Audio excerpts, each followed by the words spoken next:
Ժորժան, ուրեմն նկատում եմ, որ հիմա գրեթե ամեն քաղաքական գործիչ, գրեթե ամեն երկրորդ քաղաքական ուժի ներկայացուցիչ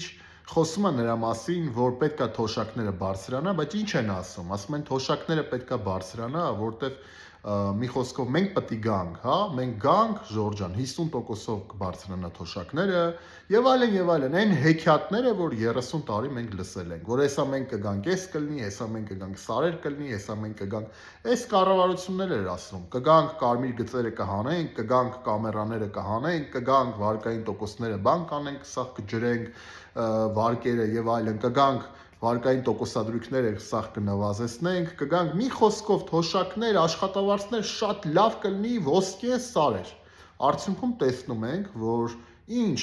թալանչիներ պատժվեցին, ինչ կոռուպցիա, ինչ բան, այն մարդիկ, ովքեր որ հարուստ էին ավելի են հարստացել եւ դա փաստ է, որևէ մեկը չի կարող ասի, որ ինչ որ մարդ, որ այս երկրում եղել է շատ հարուստ, հիմա էլ հարուստ չի։ Ընդ որում այդ մարդկանց մասին այս իշխանությունները խոսում էին, ասում էին ժամանակին, որ թալանել են եւ այլն, բայց իրանք շատ ավելի լավ ապրում են այսօր այդ մարդիկ այս իշխանության օրոք եւ իրենց ված չեն զգում։ Իսկ ժողովուրդը այդ թոշակներն էլ չբարձրացավ, հələ մի բան էլ գնաճ մի քանի անգամ եղավ եւ արդյունքում նշանակում որ եկամուտները մարդկանց էլ ավելի քիչ է հերիքում, այսինքն մարդիկ ավելի ված սկսեցին ապրել եւ ինչ ենք ուզում Ժորժան, ուզում ենք մենք այսօր նորից լսենք նոր լոլոներ, նոր հեքիաթներ, ոչ, ժողովուրդը այլևս չի գնալու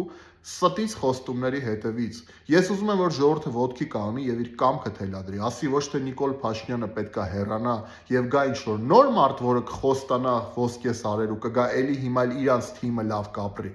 այլ ժողովուրդը ոտքի կկանի ու կասի որ հիմա ու այստեղ այս կառավարությունը պետքա բարձրացնի թոշակները, բարձրացնի աշխատավարձները, նվազեցնի վարկային տոկոսները, լուծի բոլոր սոցիալ-տնտեսական խնդիրները կամ նախադրյալներ ռեալ ժողովուրդը տեսնի, որ այդ խնդիրները գնում են դեպի լուծման, որտեղ միանգամից ոչինչ չի լուծվի, բնականաբար։ Ժորժան, խնդրում եմ գրեք մեկնաբանություններում։ Ես Արման Ղուկասյանն եմ, հանուն սոցիալական արդարության կուսակցության նախագահն ու ես ասում եմ հետևյալը. մենք շատ ենք ու մենք ճիշտ ենք ու մենք անպայման հաջողելու ենք Ժորժան։ Գրեք, տարածեք եւ բաժանորդագրվեք իմեջին։